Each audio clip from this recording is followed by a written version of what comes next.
todos, buen día.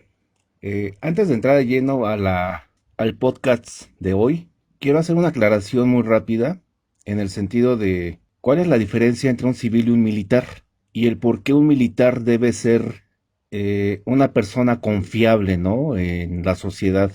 Nosotros, dentro del ejército, tenemos leyes y reglamentos que regulan nuestras conductas, nuestras actividades, nuestras personalidades incluso, para diferenciarnos entre un civil. ¿Por qué lo digo? Dentro del ejército imperativamente debe haber disciplina, disciplina, y esta se rige por los reglamentos, las leyes, los manuales, procedimientos y directivas que se generen en el momento, ¿no? Estaba yo platicando con unas personas y me preguntan, bueno, ¿por qué son tan rígidos los militares? O sea que hasta me platican de los rondines, ¿no? Que van a Garibaldi, que van a Tacuba, que van a ciertos lugares rojos, por decirlo así, a levantar soldados que están embriagándose en unas cantinas, ¿no?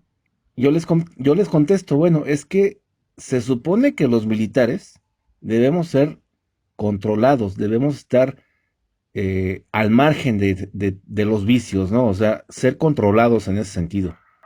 Se supone que las Fuerzas Armadas son un baluarte para una nación, para una sociedad. Y el hecho de que tengamos un soldado que se la pasa borracho toda la parte del tiempo, que no cumple sus obligaciones, pues valiente ejército que vamos a tener, ¿no? Para protegernos. Si vamos a tener un ejército de borrachos, pues mejor que no haya ejército, ¿no? Si vamos a tener un ejército de holgazanes, pues mejor que no haya ejército. Y a ver cómo nos defendemos, ¿no? No, se supone que el militar se tiene que disciplinar, tiene que ser una persona disciplinada, no superior, no estoy diciendo que sea más o menos que nadie, no, diferente a cualquier civil, ¿sí? Los civiles tienen mucha libertad de acción, pero los militares no. Y esa restricción en la libertad, en el sentido de regularnos, las borracheras, el andar causando desmanes en antros, etcétera, pues esos lineamientos son por algo, ¿no? Son justamente para marcar la diferencia entre unos y otros. Tenemos que tener esa formación para poder sortear una amenaza enemiga, ¿no? Por ejemplo, una invasión internacional, no lo sé, alguna, alguna amenaza. Y tenemos que tener al soldado fresco, disciplinado, fuerte, atento, ¿sí? Moderado. Porque solamente así, con este tipo de leyes, reglamentos y la disciplina férrea que debemos tener, es como le garantizamos al pueblo de México confianza y seguridad. Estoy comentando lo que realmente debe ser el ejército, ¿no? Y el perfil del soldado. Una persona controlada, disciplinada, recta, ¿sí? Y en la cuestión de las borracheras, pues hay un artículo muy especial, que es el artículo 21 del Reglamento General de Deberes Militares, donde se ordena que el militar no puede andar ingresando a las cantinas o a los antros de vicio y andar en unión con prostitutas. ¿Por qué? Aún vestidos de civil. O sea, así lo dice el reglamento. ¿Por qué? Porque esto acarrea una sanción disciplinaria. 15 días en la prisión militar. ¿Sí? 15 días que te la tiene que elaborar tu orden de arresto, tu dependencia y 15 días de la zona o región. O sea, te vas a aventar fácil un mes en la cárcel por violar el artículo 21 del Reglamento General de Deberes Militares. Pues esa es la aclaración que quería mencionar, porque esto va a complementar el podcast que estamos haciendo. ¿Por qué? Porque normalmente, cotidianamente, hoy en día, pues estamos viendo más de lo mismo de sexenios pasados. Desafortunadamente, aquí tenemos la pena de que la mayoría de la gente pues ha sido decepcionada, sobre todo víctimas de delitos cometidas por personas, por delincuentes en sexenios pasados. Estamos viendo con mucha tristeza que el gobierno de hoy, el actual, el encabezado por López Obrador, pues ha estado empeñándose en defender a los torturadores, a los violadores, a los asesinos, a los traidores a la patria, que mataron, torturaron o encarcelaron ilegalmente a una persona inocente en sexenios pasados. Y hoy en día el gobierno de López Obrador y el mismo López Obrador, con sus respuestas antipáticas, altaneras y en tono de burla hacia las víctimas de esos delitos, pues nos están demostrando de qué lado está la política de la cuarta transformación. Del lado de delincuentes como Felipe Calderón, Ernesto Zedillo, Vicente Fox y Enrique Peña Nieto. Aquí vamos a seguir con el dedo en el renglón. ¿Por qué? Porque ha habido mucho movimiento, mucha alaraca con la resurrección del señor Zedillo, el responsable directo de las masacres de Acteal en 1997 y la del año siguiente, el Charco en Guerrero, ¿sí? Y en el 95, la masacre de Aguas Blancas en Guerrero también. Pues al momento en que este señor revivió en las redes sociales, pues ya toda la gente empezó a moverse, a decir y empezar a despotricar, ¿no? Entre simpatizantes y antagonistas, ¿no? Pero aquí a la gente se le olvida una cosa, al pueblo de México se le olvida una cosa. Seguimos con víctimas inocentes en prisión, encarceladas desde épocas de Vicente Fox para acá. Y aquí es donde voy a empezar a hacer mis preguntas tajantes. Pregunta para la Secretaría de la Defensa Nacional, el general secretario Luis Crescencio Sandoval, y a la secretaria de Gobernación, Olga Sánchez Cordero. ¿Qué hace un torturador en la Secretaría de Gobernación ocupando un cargo que tiene a su cargo temas sensibles de seguridad nacional? ¿Qué hace ese delincuente que ha sido acusado de colaboracionista del narco, traición a la patria y tortura confirmada por un sobreviviente de torturas llamado César Gutiérrez Priego, cuyo testimonio lo ha hecho ya público hace unos pocos días? Y hablando de que es una persona que es el hijo de un general que fue acusado y encarcelado por narcotráfico. La Secretaría de la Defensa, en este caso del general Rebollo, jugó sucio. La Sedena jugó sucio. ¿Por qué?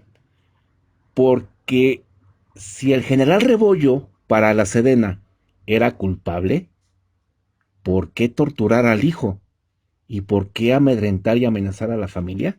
O sea, si la Sedena tenía por cierto que el general Rebollo era un culpable, era un delincuente, entonces ¿para qué torturar al hijo y para qué empezar a intimidar a la familia del general? O sea, ¿por qué? Como que para qué la necesidad de esta conducta, ¿no? El presidente López Obrador, el 7 de diciembre pasado, 2020, declaró con una vehemencia, con una, con mucha emoción, con mucha emotividad que a cualquiera de sus simpatizantes lo haría llorar de ternura y de, y de alegría, ¿no? De esperanza de ver que el presidente es un paladín y que va a cumplir con lo que promete. Pues el señor dijo que a él le interesa la justicia mucho. Y el problema aquí es de que ese gobierno, al que le interesa mucho la justicia, pues tiene entre sus filas a un torturador en la Secretaría de Gobernación. Ahora, respecto al testimonio de César, yo como se los he dicho en repetidas ocasiones, a mí me consta que el señor César fue torturado en 1997, febrero de ese año, a raíz de la detención de su padre, torturado para callarlo, para que no siguiera defendiendo a su papá junto a su madre y a su media hermana, ¿sí? Y a mí me consta y yo se los he relatado en diferentes podcasts. César Gutiérrez, pues se supone que él, en el tiempo que ha pasado, pues ha denunciado, ha luchado por los derechos de su padre, que ya falleció en 2013, Y apenas en 2012 salió con Aristegui y su mamá, pues acusando a Dawa Jare de las torturas. Bueno, aquí voy a hacer otra aclaración rápida. Desde 2012 a la fecha, hasta hace unos días, pues César solamente se ha limitado a decir, Dawa Jare es un pillo y un mentiroso. Ah, y me torturó en 1997. Pero repitiendo, volviendo al tema, el señor tiene poder de medios. Para empezar, tuvo a Carmen Aristegui. Bien que mal, ella le pudo recoger su campaña de denuncia contra su torturador Tomás Ángeles de Aguajare.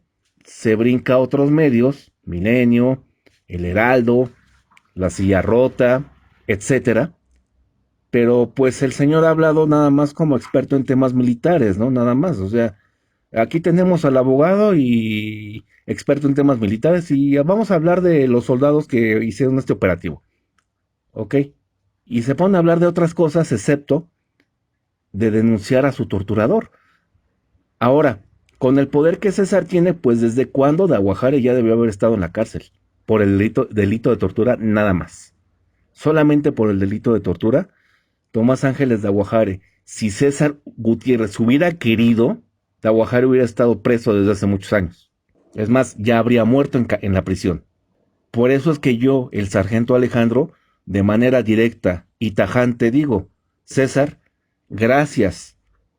El testimonio que diste apenas el sábado en tu columna, en tu video, en tu canal, pues corrobora lo que yo he comentado, que Daguajar es un delincuente, un torturador, un mentiroso, y debe estar en prisión. Coincido plenamente contigo en eso. Aquí lo que me llama la atención, César, es de que, primero, en primer lugar, lo haces tardíamente. Lo haces por mi insistencia, porque yo, con pruebas, con energía, con mucho vigor, he denunciado a ese torturador y delincuente Tomás Ángeles de Aguajare. Y en contraste, el año pasado me intentaste silenciar. No vamos a decir que me callaste o que me silenciaste, no, me intentaste porque no pudiste, ¿sí? Trataste de difamarme, trataste de ridiculizarme, usando a tus bots, sobre todo a Jesús Ismael Rangel Vera, ¿sí? Para callarme y que yo dejara de tocar a tu torturador Daguajare, ¿sí? Pero por lo pronto, gracias. Me diste la razón con tu videocolumna, ¿ok? Desafortunadamente, pues, lo haces tardíamente. Y ya se vio que me trataste de silenciar, cuando yo, con energía, con pruebas y con mucha determinación, lo he estado denunciando yo al Señor. Esta es otra cosa. Aquí, aquí también aquí hay un dilema para César. O una de dos, o se define y empieza a denunciar y a hundir a su torturador con todo vigor y dureza que se merece, o opta por defender al Chencho, al general secretario, que pues así muy igualadamente César se expresa como Chencho, ¿no? ¿Por qué? ¿Por qué el dilema? ¿Por qué el dilema de César? Porque César está defendiendo férreamente a la Secretaría, al general secretario y a todas sus decisiones, a todas sus acciones, buenas o malas. Y una de las decisiones que la Secretaría de la Defensa y el general Crescencio debiera tomar es meter a la cárcel a estos dos generales llamados Tomás Ángeles de Aguajare y Felipe de Jesús Espitia Hernández, a los cuales el gobierno de la 4T tiene bien defendiditos, a uno en gobernación con cargo y a otro paseando en las playas de la República. Bien protegidito, con su sueldito íntegro e impune después de haber torturado a un joven, Óscar Cavata, y haber asesinado a dos más durante el operativo conjunto Chihuahua en 2010, del cual era comandante. ¿Cuántas veces se ha denunciado al general Espitia durante 12 años? ¿Y cuántas veces hemos denunciado a Tomás Ángeles Daguajare durante 20 años y cómo es posible que hasta la fecha sigan impunes estos delincuentes. O sea, es algo que a nosotros y a la gente del pueblo no le entra en la cabeza. Y recuerden, insisto nuevamente, Rosario Robles está en la cárcel por una falta que no ameritaba prisión preventiva, un proceso que pudo haber sorteado en libertad, como marca la ley. Pero, oh sorpresa, pues el juez es el sobrino de Dolores Padierna y la orden vino directamente del presidente Obrador. La señora no sale. ¿Por qué? Porque la señora se involucró en lo del desafuero y los videoescándalos, los que desacreditaron a René Bejarano en aquel entonces.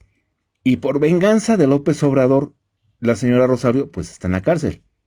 Cabeza de Vaca, el gobernador de Tamaulipas, va a ser procesado también por lo mismo, venganza política, mas no por búsqueda de justicia. Ojo, quiero que entiendan esto.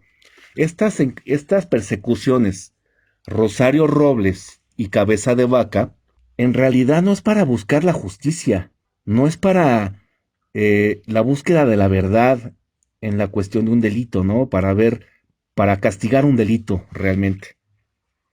Son venganzas políticas. Se la hicieron a Obrador en algún momento, él se la está cobrando ya en la presidencia. Si realmente López Obrador quisiera interesarle la justicia como lo dijo en diciembre pasado, Isabel Miranda Wallace estaría en la cárcel y sus imputados fabricados bajo tortura estarían libres. Daguajare estaría en la cárcel, Espitia estaría en la cárcel, pero no. A Espitia le dieron un cargo en el ISFAM. Al menos Espitia tuvo la vergüenza, tuvo los pantalones para decir, renuncio, me están acusando de tortura, renuncio al ISFAM y me voy retirado. Al menos tuvo la decencia de renunciar. Daguajare es un sinvergüenza, desvergonzado, cínico e hipócrita y además mentiroso que sigue chupando hueso en gobernación. Y esa es la verdad, señores. Y esto es una cosa que el general Crescencio tiene que resolver ya. No tiene que pedirle permiso a nadie, él es el titular de la Sedena. Se supone que él es el titular de la Sedena y él es el que manda dentro del ejército.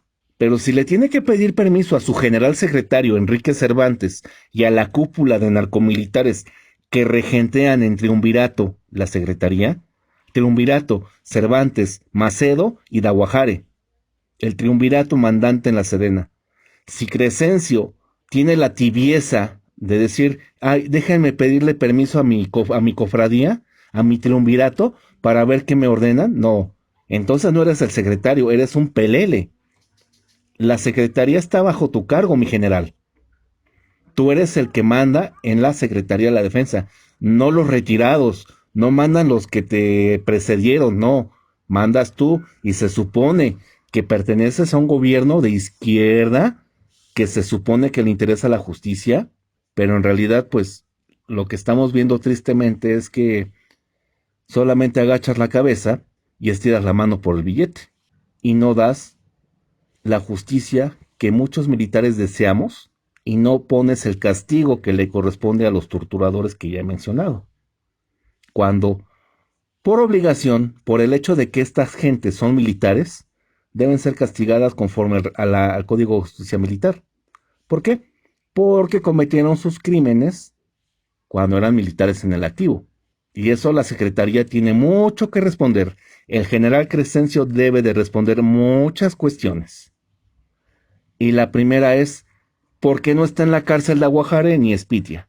¿Y por qué siguen en la cárcel presos militares como el capitán Malagón, la cabo Ruth y diferentes militares más que fueron fabricados como delincuentes? Ejemplo, el general Martínez Perea, que fue fabricado por el gobierno de Vicente Fox. Y usted, mi general secretario Crescencio, como titular de la Sedena, no ha sido para reivindicar a mi general tampoco, a pesar de que hay directivas de hacer justicia a mi general Martínez Perea.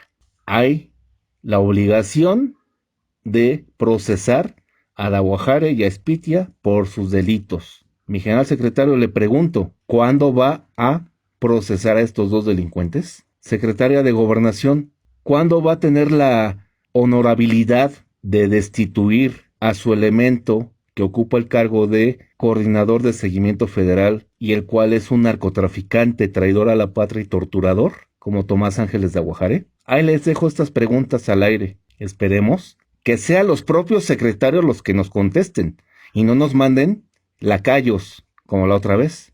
Y para los que les incomoda que yo haga este tipo de preguntas tan justas, ¿sí?, tan necesarias, y me empiecen a agredir diciendo, es que el PRIAN robaba más, es que el PRIAN mataba más, es que el PRIAN torturaba más, y es que el PRIAN desaparecía más. Les voy a contestar de manera muy directa y muy tajante lo siguiente: no estamos hablando de personajes que de la noche a la mañana se hicieron generales de división.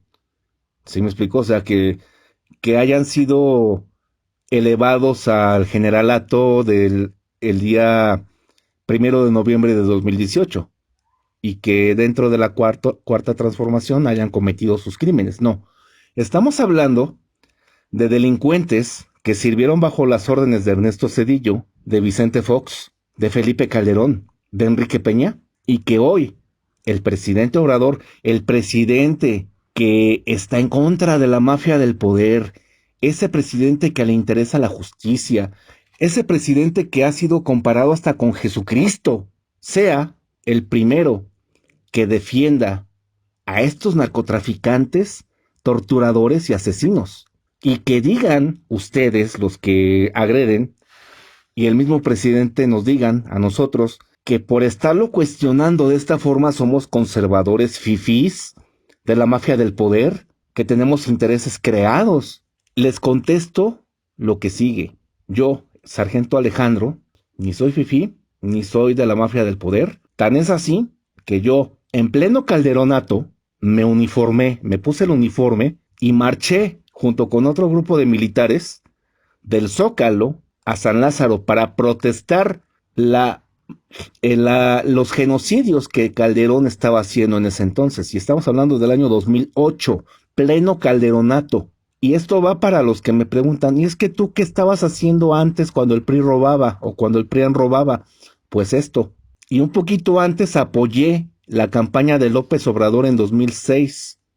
Estuve en los plantones de Juárez, Reforma y el Zócalo. Y justamente las personas que López Obrador criticaba, a ese que le decía pelele, usurpador, espurio, la 4T no lo ha tocado. Y él es el primerito que debía estar en la cárcel sin consulta de ninguna especie, sin escalas, así como entambó a Rosario Robles, así debió haber entambado a Felipe Calderón y al drogadicto de Javier Lozano Alarcón, por extorsionador, por amenazas, ¿sí?, por sus nexos con el cártel de Sinaloa, por haber ordenado la tortura al capitán Malagón en 2010. Esas personas deben de estar en la cárcel. Y a esas personas que me critican por tocarles a su presidente, yo les contesto, ¿qué esperan ustedes para decirle al presidente que entambe a esas gentes? Que los arreste a Felipe Calderón, a Isabel Wallace, a Lozano Alarcón, a todos esos delincuentes de sexenios pasados, que ya los deje de proteger su presidente Jesucristo. ¿Sí? Y lo digo de este tono, en este tono de voz, porque es indignante que el presidente, el secretario de la Defensa y la secretaria Cordero sigan escupiéndole a la cara a las víctimas inocentes que están en prisión y a sus familiares. Y con la otra mano protejan a los delincuentes que los tienen así. Por el momento es cuanto. Muchas gracias. Los Ángeles Press. Las noticias que no se escuchan en tu país.